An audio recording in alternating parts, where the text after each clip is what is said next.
Saudações, concurseiro! Vamos a mais uma aulinha do concurseiro estatístico.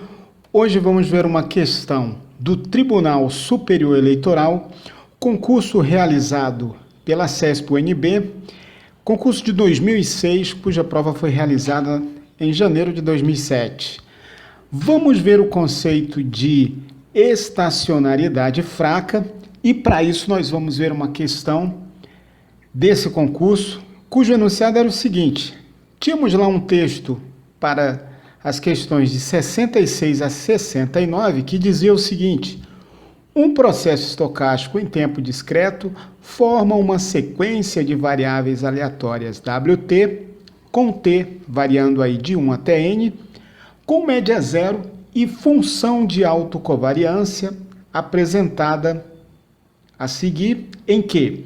Então temos aí a função de autocovariância para um gama maior que zero e um alfa diferente de zero. A função de autocovariância foi dada por essa expressão aqui. Então temos φ de h é igual esse gama elevado ao quadrado, que multiplica 1 mais alfa ao quadrado se h é nulo. φ de h é igual gama ao quadrado vezes alfa, se o módulo de h é igual a 1. E, finalmente, φ de h é nulo se o módulo de h é maior que 1. Então, temos aí o enunciado da questão, melhor dizendo, né? Um texto para essas questões, e nós vamos ver a questão de número 69, que dizia o seguinte: acerca do processo estocástico WT, mencionado no texto, assinale a opção correta.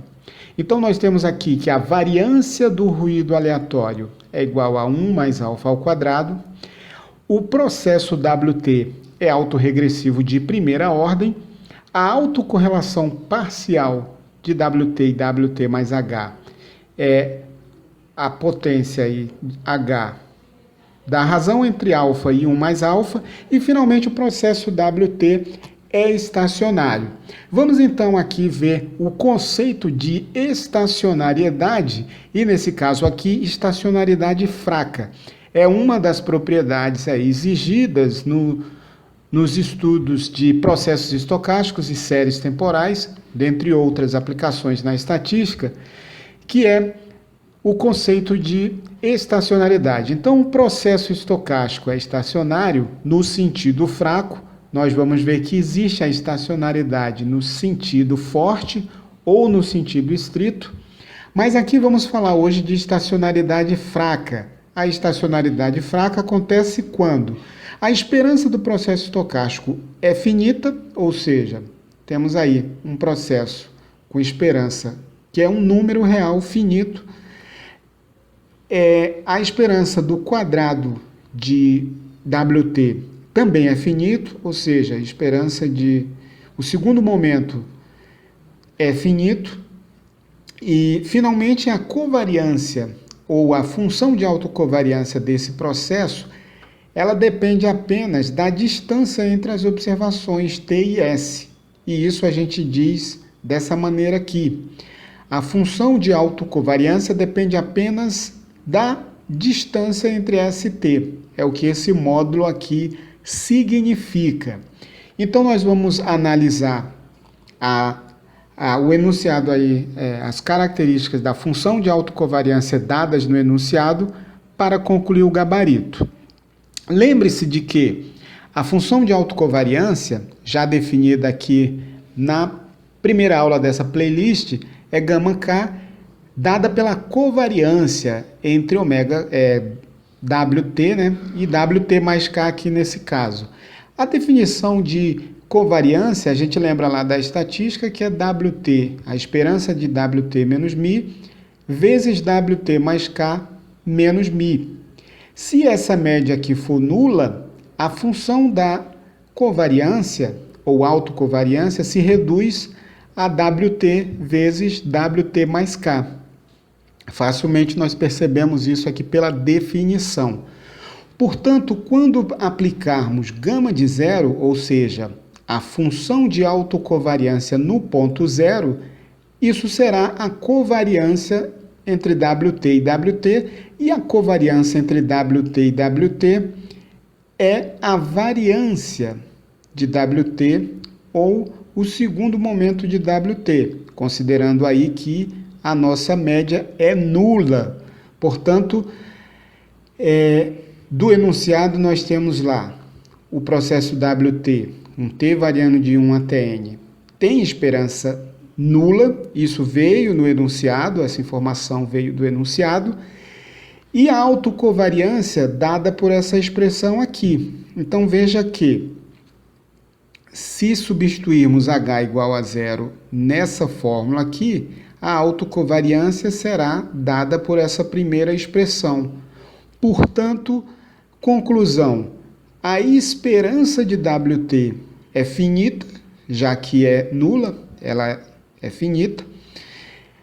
A variância do processo WT é igual à esperança de WT ao quadrado. É finita, por quê? Porque a variância é a autocovariância no ponto zero, que é dada por essa expressão aqui, conforme nós vemos aqui no enunciado, para o H igual a zero.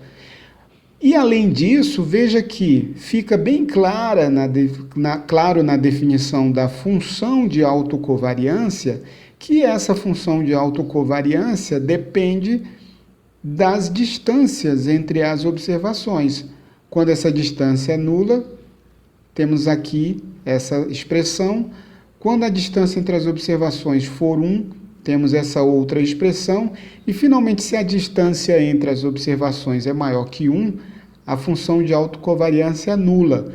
Portanto, temos aí as três características para um processo WT possuir estacionariedade fraca. A esperança é zero, ou seja, é finita. O segundo momento é dado por essa expressão aqui, portanto, é um número finito. E, finalmente, a autocovariância lá do enunciado, dada por γk, é essa covariância, pela função que analisamos, depende das distâncias entre as observações. Portanto, se voltarmos ao enunciado da questão, concluiremos facilmente que a opção D é a opção correta nesse caso. Veja que aí temos uma questão CESP bastante interessante, não é uma questão de certo ou errado. Veja que a CESP também usa o sistema de provas objetivas com opções aí nos enunciados. E eu tenho aí para você se exercitar 52 questões de análise espectral e modelos ARIMA que você pode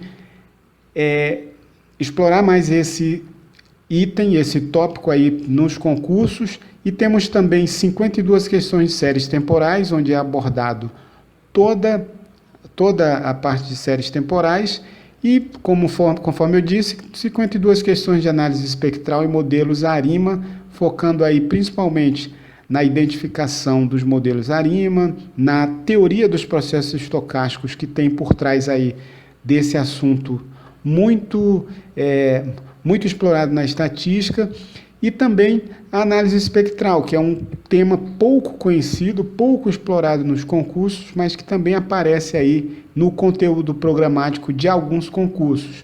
É isso aí, concurseiro. Eu espero que tenha ficado claro para você. Dá aquela curtida nessa aula, se inscreve no canal, porque quanto mais interação aqui, mais conteúdo para você. Um grande abraço